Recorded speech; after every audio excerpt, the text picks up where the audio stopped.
Everybody, it's your main man, Anthony Brogdon, on Strong Inspirations at you once again. And I got a smooth dude on my channel. Oh my God, I don't know, let me tell you, and it's an interesting story, but you know, I'll be Googling stuff and Facebooking and hitting on Twitter. Yeah, follow me on Twitter. I don't say it much, but follow me at A Strong Dream. That's my Twitter account, A Strong Dream. And I found this brother, and then I went to the website, and my man is he tight, and the people on his board is tight. You check him out. He gonna tell you the story, and I like this because that's what's happening. I am finding some conscious Black history loving, help other people. And then they be trying, you know, in various ways, and then keeping the history alive to come on the channel. Man, I've learned so much. Did you watch the video where the lady said that there could be a Black person who was free and a Black person who was a slave, and they was married and living in the same house? Oh my God, how did that happen? Did you see the one where the lady I interviewed out of Ireland, she said the Ireland people, they got enslaved by some Europeans. Then some of them came to America. One of the guys came, he had a huge plantation, had over 500 slaves. He sold 250 of them in 2 days in an event called Weeping Times. Watch that one. Did you see the one where the lady says that she's in the heart of the Confederate territory? She got a black, not a Black history, a white museum, but she be telling Black history in it because there's things that have happened out of her town. It's called Hopkinsville. That's the name of the town. Watch that video. I had to ask that lady, when you be walking down the street, are you worried? Because you know some of the people who did some of the atrocities out of that community. You know who they are. I mean, their grandparents. You follow me? She said, I know who they are, but I don't say nothing. Did you watch the one that I did with the lady out of St. Catherine, Canada, one of the last Underground Railroad stops?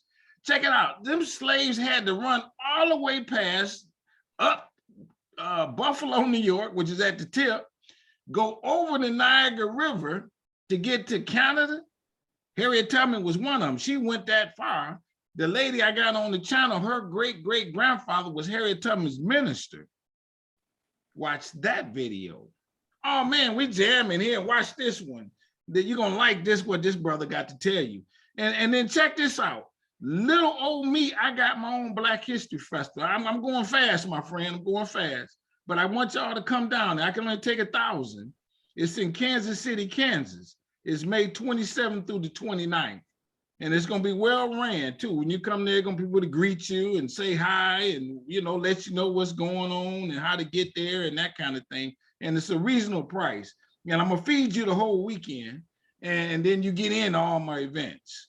And just yesterday, I hooked up with the Steel Drummers. They're gonna perform. Check me out. You know, everybody, that I'm a filmmaker. It's called Business in the Black, the rise of Black business in America. I'm talking about slaves who went to college. Man, I learned how to read and write, and I'm good. I'm going to college. And you know how you know they was going to college? Because there were 3 HBCUs open before slavery ended. In 1837, some people out of Philly had a college called Cheney and HBCU. They still operating. So who was going there? All right, watching my movie. It's streaming on Amazon, and then I took it to the next level, and I wrote a book on it called Black Business Book. And it ain't no thick book, my friends. I don't read thick books. I ain't gonna lie. Now, my man probably on the show, he do. But I for the most part, I don't read thick books, you know. So this ain't no thick book, but it's very, very powerful. Very, very powerful. And it's on, go to my website. You see all I'm doing, the festivals and everything on businessintheblack.net. Now you hear me use this word strong a lot. Now I use it all the time. I'm gonna get me a big banner to say strong on it, because everything I do is the word strong. I just like it. I want to be I hope I'm a strong guy, you know. I ain't in bad shape, man. I keep my mind strong. And strong stands for strength, tenacity, resilience, and a sense of oneness, nobility, and grace. And that is my introduction to my guest today. Watch out, he's a strong soul, brother. Come on the channel, introduce yourself. Thank you for being on here with me. Thank you very much for for having me on. I really appreciate it. Yeah. So hold on. So what's your name, man? Tell us your name. Oh yeah. Okay. I'm sorry. My name is Gregory S. Cook. I'm from Philly. I'm in Philly right now. I'm a filmmaker, historian, educator. Okay, I love it. Are you originally from Philly? Because I gotta ask a couple questions on you. Let my guests know who you are. Yeah. I grew up here. I was born here. I grew up here. I went to school and I left Philly to go to college. I went to Jackson State in Mississippi for a minute, and then I did most of my undergraduate work at American International, Springfield, Massachusetts. And then I did my graduate work in journalism at the Ohio State University in Columbus. Oh yeah, I love it, man. That's good. That's heavy, man. And so hold on. Where your family from before Philly? Do you know that? Virginia. And actually my brother's in the process of doing some deeper dives in that. My both sides of my family are from my parents anyway are from Virginia. Yeah. My mother grew up in Roanoke, graduated at Lucy Addison High School. So that might be the plantation that y'all come from out of Virginia or something like that. You go that far. I really don't know. Yeah. That's really on my list of things to do. Yeah. To dive into and research my family history and try and bring all these strands together.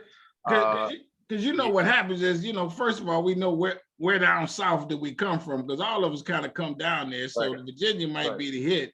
And Virginia was a pretty vicious territory too, from what I gather. Especially that Richmond area, that was ahead of the Confederates, and that Charleston, both of them notorious.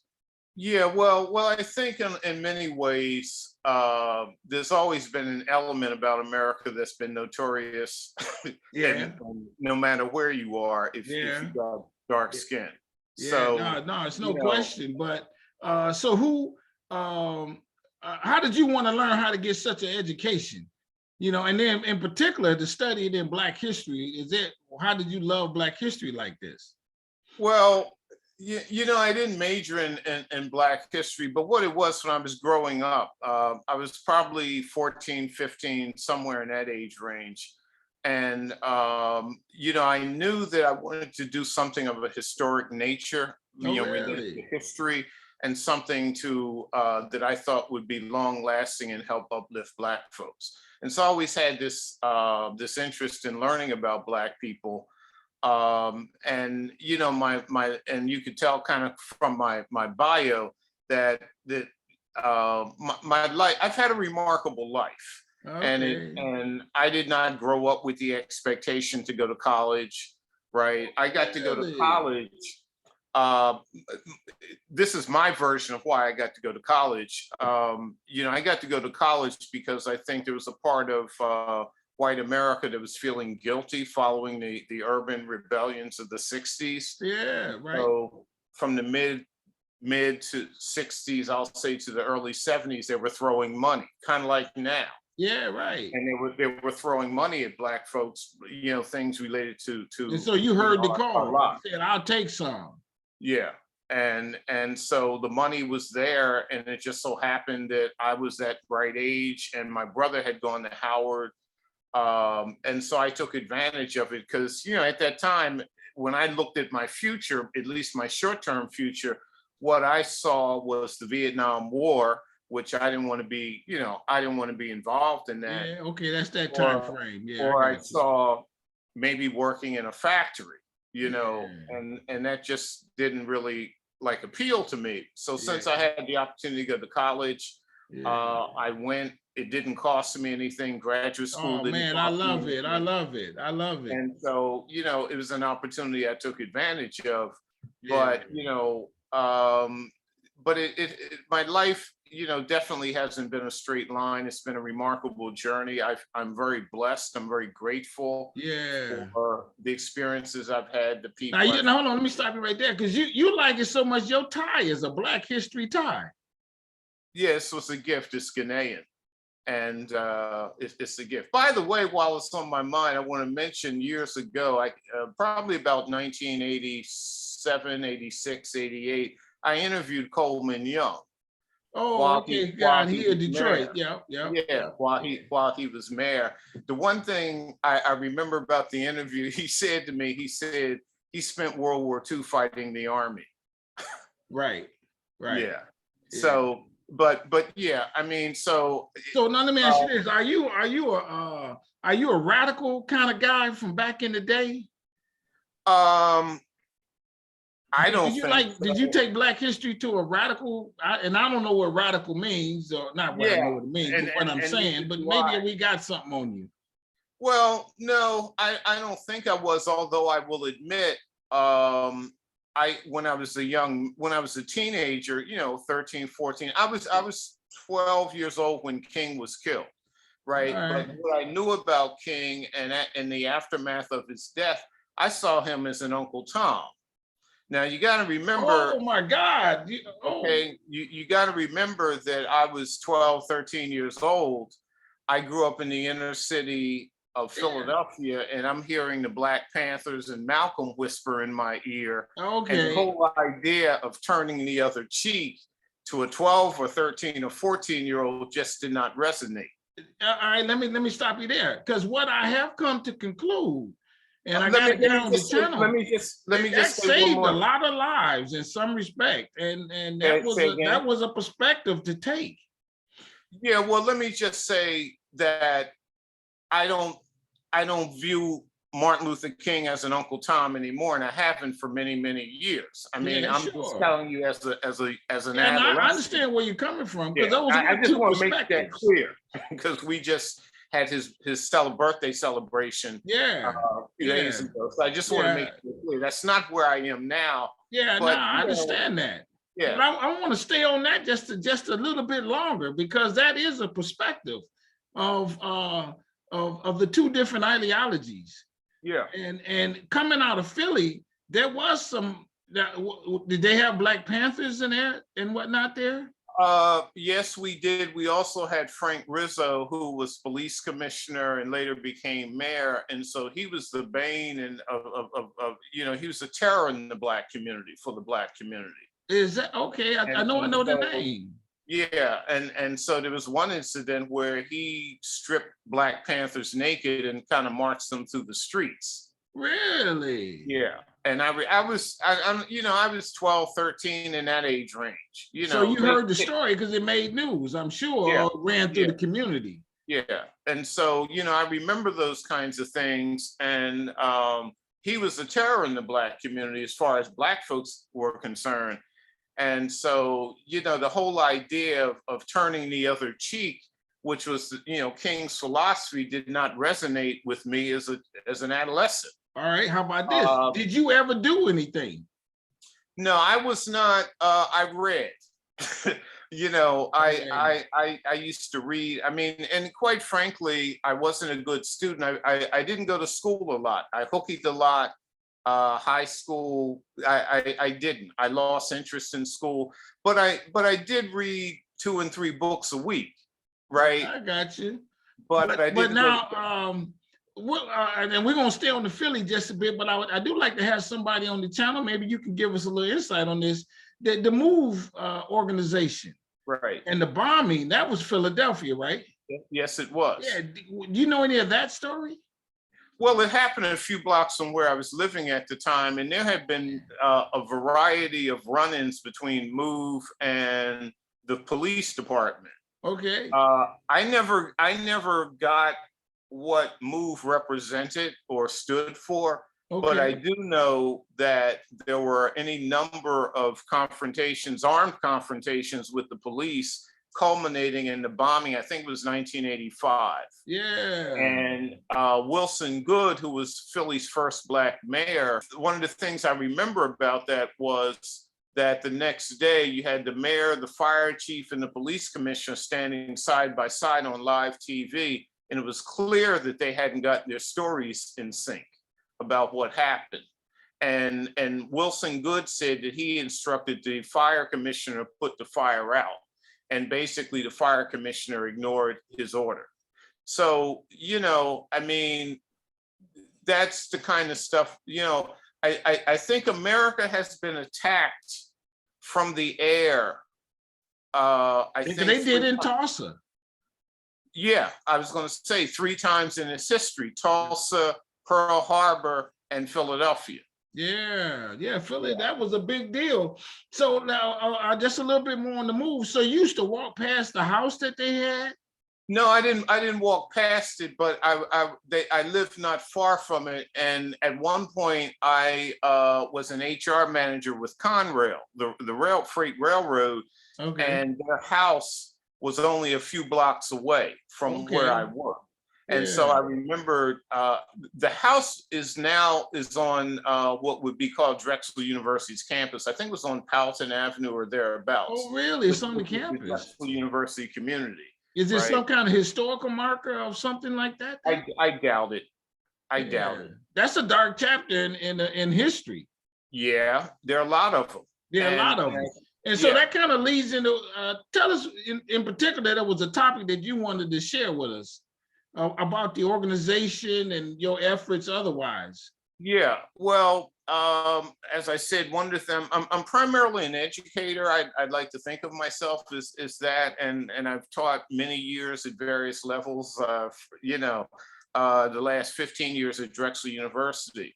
As a writing instructor at Drexel, but I taught other things. I mean, I use writing as a vehicle to help elevate my students' Sure. intellectual curiosity, Sure. etc. So, what I've been working on for the last 12 years is a documentary called Invisible Warriors: African American Women in World War II. And it's about Okay. 600,000 Black women who were called Rosie the Riveters, who we now call Rosie the Riveters, who helped America win World War II. And they Okay. were the women who went into factories and shipyards, off government office buildings, and did the jobs that overwhelmingly white men had done Mm. prior to the war. Okay, let's stop you there though. How did you come up with this topic? Well, this all started, really, my journey into World War II started almost 35 years ago. I was spiritually compelled, and that's the only way I can describe Okay, I it. got you. I got I you. was spiritually compelled to go to Bastogne, Belgium. And something got in me and it wouldn't let me go. I was struggling financially, but long story short, I did manage to go. And so I go to Bastogne, Belgium, which was the focal point of the World War II Battle of the Bulge, which was the largest battle the US Army has ever fought. And there were thousands and thousands of Black men in that battle. Now, And so what time frame is this? Is this World we're War II? talking December 1944. December 16th, 1944 is when the Battle of the Bulge began. What about World War II in general? Well, World War II from a Eurocentric point of view was 1939 to 1945. Okay. So from a Eurocentric point of view, World War II started when Germany invaded Poland in September 1939 and ended with the US dropping the atomic bomb on the Japanese in August 45. We're gonna get back to the story about the women, but what's the status of, as you might know, Black America during those years, during World War II? Well, I know Jim Crow is running through the South and so on and so forth. What about up north? And maybe, do you know, in Philly, what was the well, you had legalized and de facto segregation pretty much wherever Black people were. So in Philadelphia, there were no laws forbidding, there were no laws, for example, making Black people ride in the back of the bus. But I talked to one of the Rosies I interviewed. Her name is Alice Amaro. She transitioned about 4 years ago. She talked about how sometimes the bus drivers, white bus drivers, would tell her and other Black people to go to the back of the bus.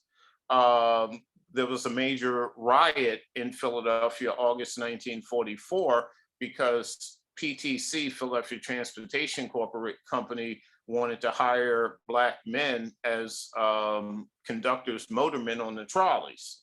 And so the all-white union went on strike. Oh. And Philly had the most diverse war economy in the country. I mean, they made everything here. And so because the public transportation system was shut down, that hindered the war effort. Franklin Roosevelt sent the military in, and basically the military, basically what he said, he told the striking union that the commanding general said, y'all go, but you got 48 hours to go back to work or you're going to be overseas in the military. Guess what happened?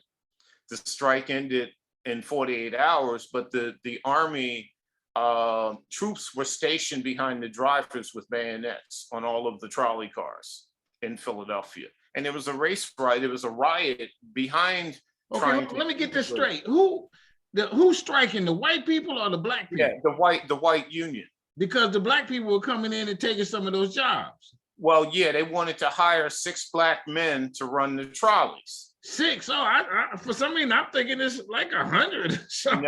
No, they were the first 6, right? They were the first one. And the white union resented that, didn't want that to happen. But that was a common theme throughout World War II in terms of white workers resisting or going on strike when Black people would come to work. And it was also very prevalent among white women going on strike, because in Baltimore, for example, December 19, I think it was December 43 or December 44, and at Western Electric in Baltimore, 22 white women went on strike because they didn't want to share bathroom facilities with these Black women who were recently hired. And Western Electric is part of what used to be Bell Telephone. Yeah. Right. So man, but hold on. So that's deep that you got that much disdain that you don't even want to have your job so that you don't have to sit and go in the bathroom and share common area with Black people. But then Black people then still overlooked that. Yeah. And decided to sign up in the war as soldiers and other responsibilities, like what you talk about with these women. Yes. And so Baltimore again was the place where the Army came in, and the Army was there maintained peace for six months.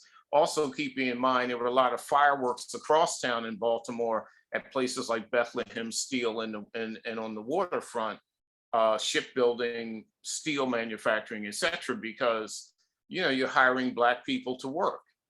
And this was the first time, think of it like this in terms of Black women, because that's really what I want to focus on. Right.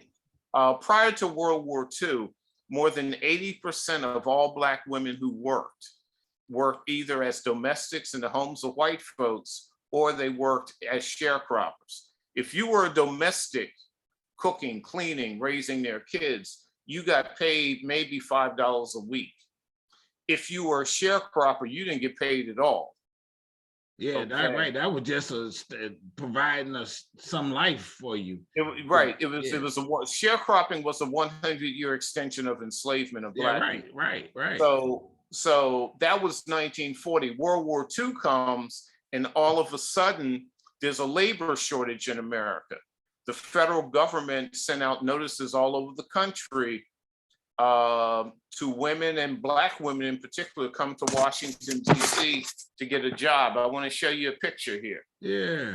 This is my mother, Ethel Rebecca Becky Jones Cook. Okay. In 1943. Good looking sister, man. Good looking sister, man. In 1943, my mother rode on her suitcase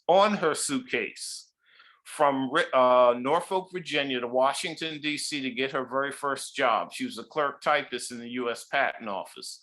My mother told me this story when I was about 4 years old. She told me 2 or 3 or 4 times. And the only reason I remembered it, I'm sure, is because there was a train in it. I've had a lifelong love affair with trains. All right. And so she never told me she was in a Jim Crow car. She never told me that she was going to Washington, D.C., which was deeply segregated and highly discriminatory against Black people. And my mother, this was the first job she got. She was 18 years old. And while her job as a clerk typist was more of a traditional female job, she could not have gotten that job before World War II because she was Black. Now, who was the president at the time? Franklin Delano Roosevelt. Okay, now let me ask you this: why is there a shortage of employees? Because they sent people off to fight in the war, or what? Well, yeah, white men. There was, by the end of the war, there were 16 million Americans in the military, most of them white males, and so they many of these jobs, clerk, typists, administrators, filing, were actually held by white men prior to the war. Okay, so when they go into the military, you have to, who do you have left? You have women, you have white women, you have Black and brown women to fill those jobs. And so my mother was a clerk typist, and we all know even today, nothing happens anywhere unless someone types up a piece of paper for it to happen. Very important job. Yeah, now let me ask you this: what's the status of Black men? Are Black men able to go into the war and as soldiers? Yes, they are. During the war, during World War II, there were 1.1 million African Americans in the military. All but 7,500 of them were men. There were, at the end of the war, there were 455,000 Black men in Europe. So we represented, that was a large percentage of the Black population. And you got to remember, for the Black women and for the Black men, they were very, very, very good paying jobs. Now that's all relative, of course. But for example, if you were in the military, if you were a private, right? Every private in the Army, no matter whether you were Black, brown, got the same pay. Okay. So I think the base pay was $55 a month. That was a lot of money in 1941, 42, et cetera. Okay. And it's not like there was anything to buy because there was rationing going on. Yeah. So people got to save their money. They bought war bonds. One of the women in my documentary, her and her husband saved those war bonds to buy their first house. So African American. Okay, hold on. Okay, let's stay on that because I've heard of it. What is a war bond? Do you know? I know you know, so sorry about that. No problem. No problem.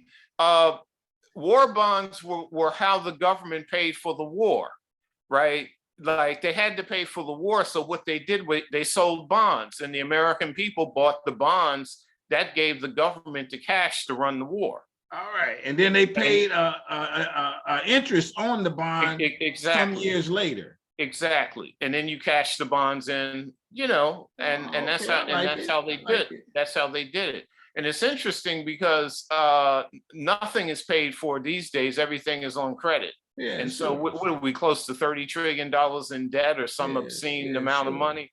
Yeah. Sure. Now let's say this: Black people. So the men go into are there for the men and the women? Are there unions segregated in that regard? Like there's a Black, just for Black soldiers and then the white soldiers, or the U.S. military was segregated, which meant that you had segregated training facilities, recreation, everything was separate. However, in December, on Christmas Day, 1944, General Eisenhower, who later became president, General Eisenhower sent a notice around to the Black troops in Europe. There was a shortage of infantrymen, right? Of white infantrymen. This is at the height of the Battle of the Bulge. And the US Army, in a 5 to 6 week period, suffered 88,000 casualties, including 19,000 dead.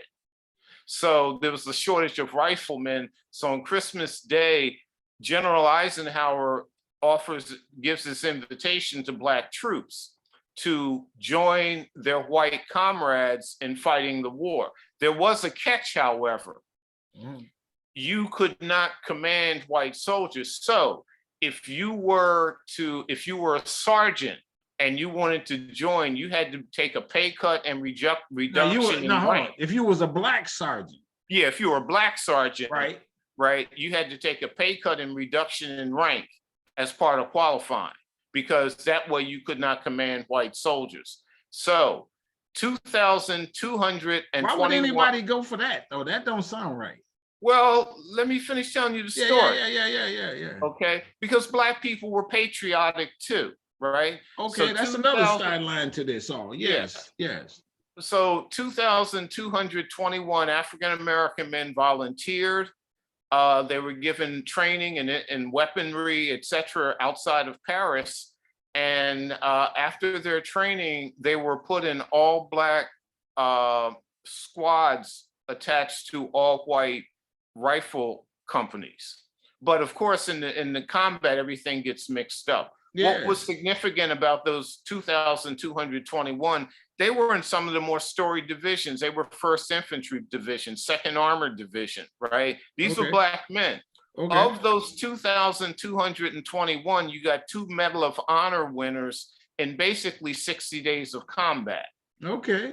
And when you consider that you got 2 Medal of Honor winners from that group, and there were fewer than 400 medals of honor given during the whole war, you see the significance of that. And the after action battle reports from white commanders praised them for their tenacity. There you go, boom shakalaka again. Right. And so their outstanding service contributed to Harry Truman desegregating the military in 1948. Let me ask you this. Now, are they, and maybe this is the case, until they integrated the military, they were still kind of, I don't know, for lack of a better way, calling the black soldiers Buffalo Soldiers, wasn't they? Well, the Buffalo Soldiers, were post-Civil War Indian fighters, World War I. Now, there was still a division, the 92nd Infantry, which was in Italy. That was the Buffalo Soldier Division, lineage of the original Buffalo Soldiers. They fought in Italy against the Germans, but they had a commanding officer, extremely racist. I think he was from Georgia. His name was General Almond, like the nut.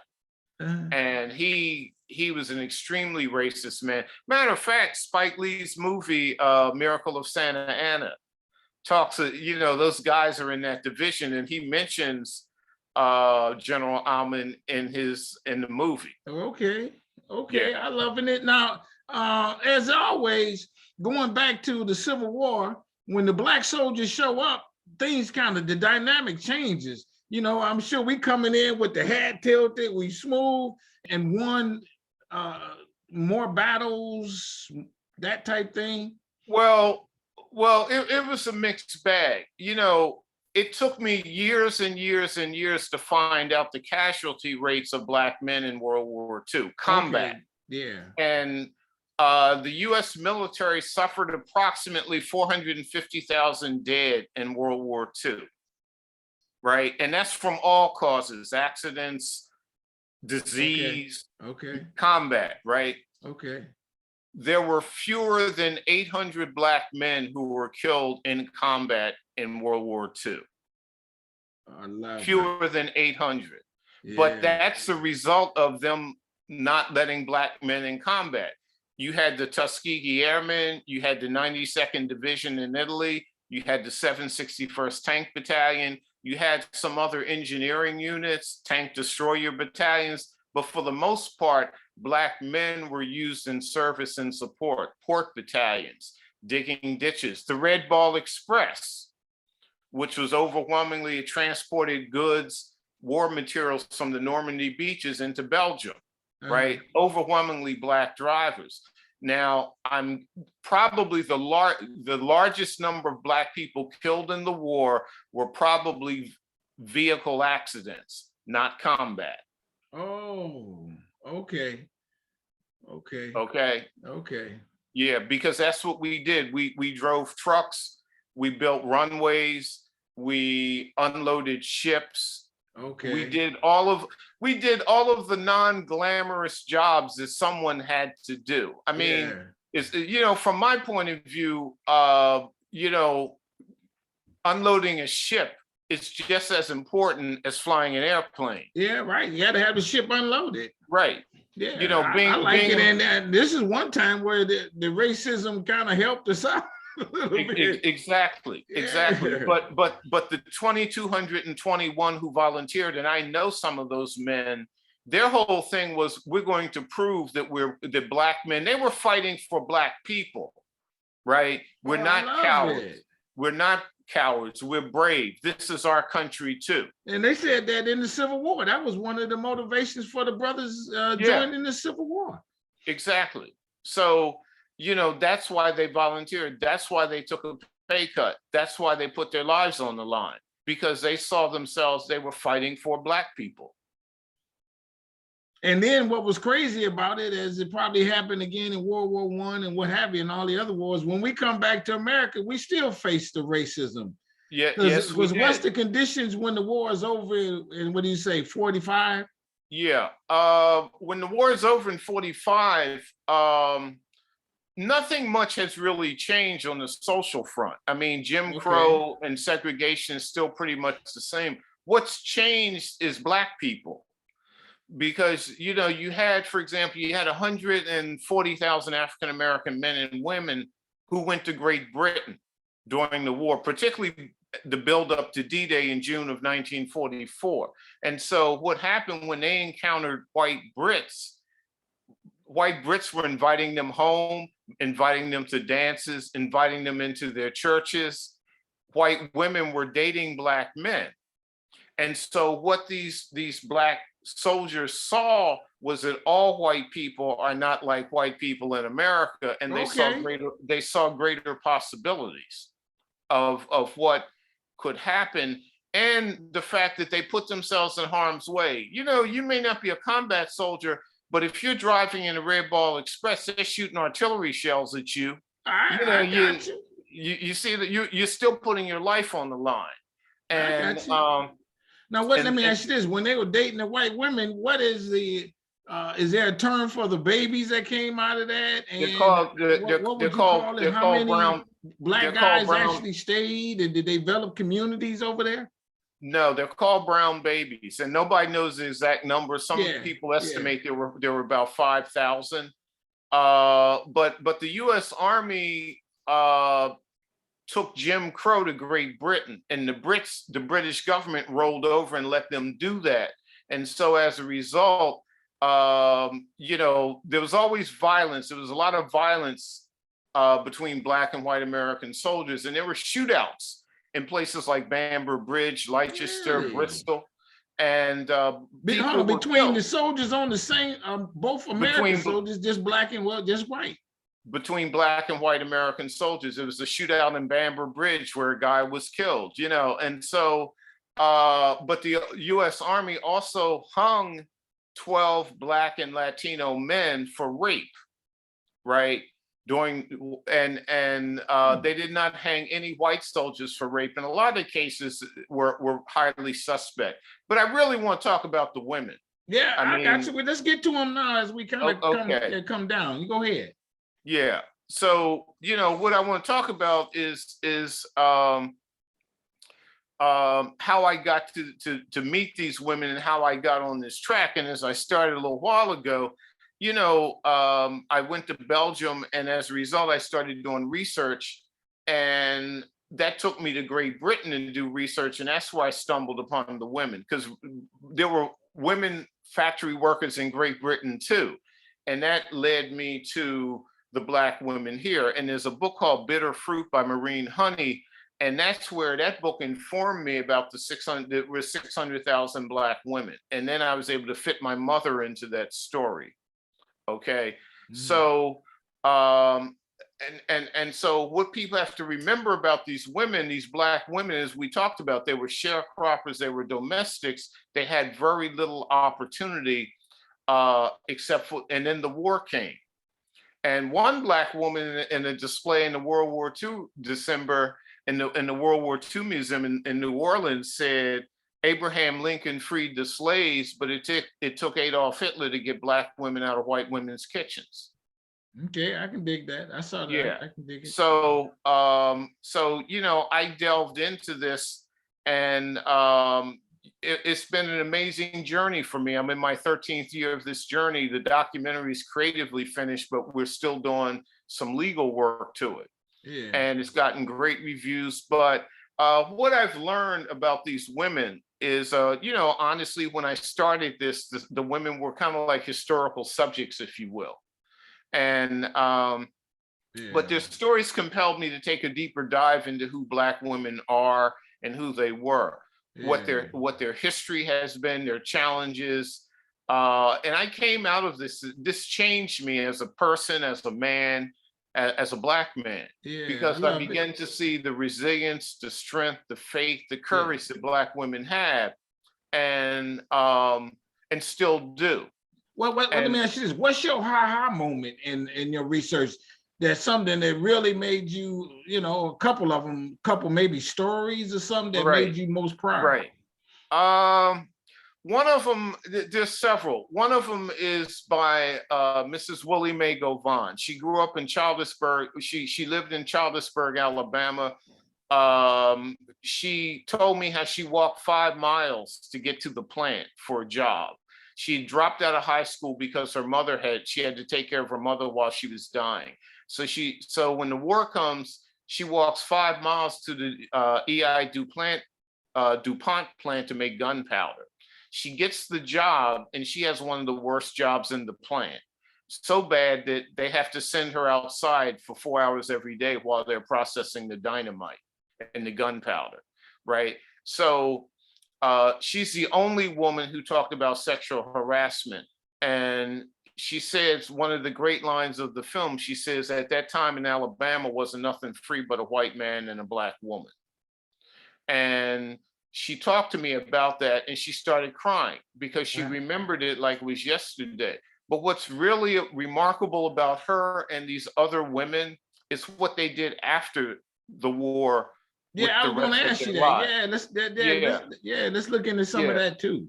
Yeah, Mrs. Govan finally got her high school diploma. She was 60 years old when she got her high school diploma. Then she became an ordained minister. Then she bought a piece of land. Then she built a church, all after the age of 60. I love it.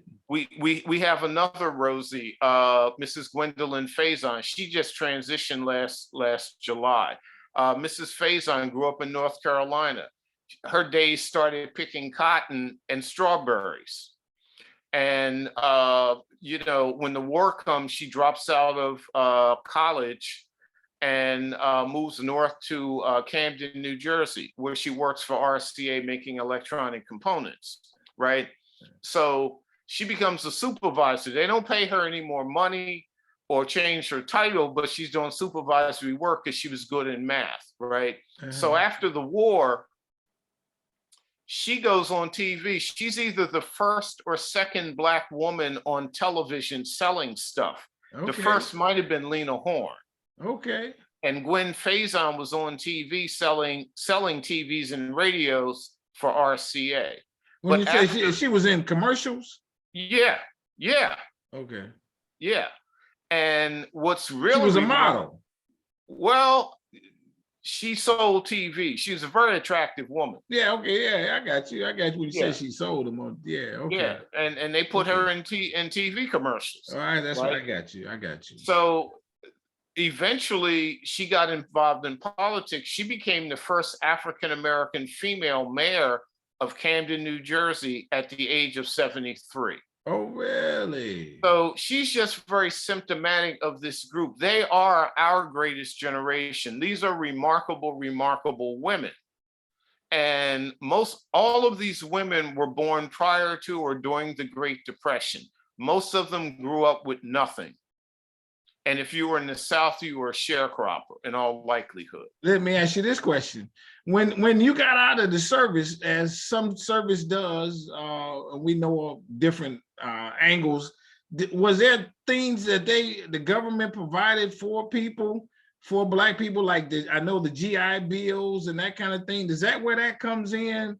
Where they give Yes. them a little money to get started their life over again after you leave the, the war is over? No, not exactly like that. The GI Bill was basically the country's way of saying thank you to all who served. However, Right. most Black people could not and never used the GI Bill. Let me tell you why. Because the GI Bill had two real sweet parts. One was a real cheap mortgage. The other one was free education, right? Now, most Black people could not buy a house because the newly created suburbs would not sell to Black people, and the banks would not lend money in Black communities. That's where we get redlining from. Yeah, okay, I Redlining got came you. from Franklin Roosevelt's New Deal. I got you. So therefore, most of the 1.1 million Black people who were in the military never used the GI Bill. And as far as the education part goes, you could go to an HBCU, but if you were in the South, you weren't going to Alabama or Ole Miss, and a lot of trade schools wouldn't let you in because you were Black. Having said all that, a great number of Black people did use the GI Bill for education and for housing, more than would have gotten it otherwise. I got you. And so these Black women, these Rosies, 600,000, these 1.1 million Blacks in the military, they are in many ways a major foundational part of establishing the Black middle class of the second half of the 20th century. Okay, I like it. Because of the economics that came from working as a Rosie, working or being in the U.S. military. Okay, I got you. Yeah. What is that? Is that era? Is that, you say the Rosies, but is there a term of some sort for Black soldiers during World War II? No, not Yeah, no. I'm grasping, but They I'm were just called wondering. GIs. Now, white folks may have called them some other things, but Yeah. they were called GIs. In World War I, they were called doughboys. Oh, But really? Okay. yeah, but as far as I know, there was no specific name. Yeah. In Great Britain, they were sometimes called chocolate soldiers, and there was a big song called "Chocolate Soldiers from the USA." It was a big hit in 1944 in England, and if you hear the song today, there's some disparaging comments in there, but in 1944 they were intended to be compliments. Yeah. But it was called "Chocolate Soldiers from the USA." And so as we kind of come to a close and we'll, just for timing. So when they get back to America, are they then able to get some more opportunity job-wise because they got some kind of training that they can, offer, what have you? Does you know what I mean? Does being a soldier help them better Right. their life other than the money they were able to save? Generally speaking, most of the women right after the war went back to domestic service. That was all that was available, but they didn't stay there. And so as the civil rights movement picked up, Okay. Late 40s into the 50s and 60s, more opportunities became available. If you were a Black woman working in the federal government, you got to keep your job. But all of those women, whether they were Black or white, if you were working in a shipyard or making or airplanes like at Willow Run, you were fired. The Germans, the Germans surrendered in May 1945. The next couple of days, millions of women, Black and white, were fired. When the Japanese surrendered in August, that pretty much wiped out the rest of the women in terms of those jobs, because white men were coming back to claim their jobs or they needed jobs. And so, so for the most part, Black people, Black men were still locked out of those jobs, and it would take years before those things would really open up. But also understand that these men and women were the backbone and the spearhead of the civil rights movement. They're the same people, right? And some of the key players in the civil rights movement, Medgar Evers landed on Omaha Beach on D-Day. Ralph Abernathy, Fred Shuttlesworth. Giants in the civil rights movement were in World War II and went overseas. So I love it. When they came back, they said, we're not going to take this anymore. But it did take, it was another 10 years before Rosa Parks refused to get up. But let me just say this about Rosa Parks. Rosa Parks first turns up during World War II, right? And Rosa Parks investigated the rape of a woman named Reese Taylor. And the NAACP sent her to Alabama to investigate that. Also, Black women and co-eds at Howard University, they were the ones who started the sit-ins and picketing that became so familiar in the 50s and 60s. And one of my Rosies told me about how she picketed restaurants and movie theaters while she worked in the War Department in Washington. So this is, as Black people, this is really our greatest generation. And I think for these women, they are the most significant group of Black women, in my opinion, in the 20th century. That's it right there. Yeah. That's we're gonna say that's a closing remark. But then tell us about the organization that you are part of. Okay, I'm the president. Give us the name, website, and all that good stuff. Right. I'm the president and founder of the Basil and Becky Educational Foundation. Invisible Warriors, African American Women in World War II is designed for education, my documentary. I made it for educational purposes. And so it's a nonprofit. It is one of the co-producers of the documentary. We're still fundraising to get the last few pieces, the legal pieces in place. So you can contact me or go to the website at the organization. The website is called Basil and Becky Educational Foundation. Spell it. Yeah, I'll just give you the web address. Yeah. Right. It's B as in boy, B as in boy, E as in easy, E as in easy, F as in Frankfurter, number 25.org. All right, everybody. So it's gonna be in the description too. Yeah, it's bbeef.org. Yeah, everybody can go there. Right. You can see the trailer, you can see other information, and you can make a donation through PayPal. Right. We're going to keep all that. We're going to blast it out for you too, my brother, for sure. Because I like this story. This is something else. This is what I do here, Strong Inspirations. Man, you can't tell me I'm not jamming because I got people like this, brother. And then check it out. I went all around the world and then got you where we got there. And all around that world where we went, you come back to the resiliency of Black people. Yes. That's the story. The tenacity. Yeah. And we found a way that, like she said, that World War II helped us. we were sorry we lost some people along the way, but that was probably a big jump in advancement. Yes, we ran with the mantle. Yes, it was. Yeah, I like that story. Yeah, that's it there. So everybody check him out at the organization. And then go to the website, and we're waiting on that movie. It'll be released this year. Yeah, it'll be released this year, and I'm available for screenings and discussions. Yeah. We got a huge, African American museum here in Detroit, and so I know the people, that kind of thing. We'll talk. Let me give a shout out to the Black women of Detroit. Yeah, who worked at Willow Run and other places during World War II. Yeah, let me give a shout out to them. Brave women. Most of them came from the South. So I just want to give a personal shout out to the Black women of Detroit who helped. I love it.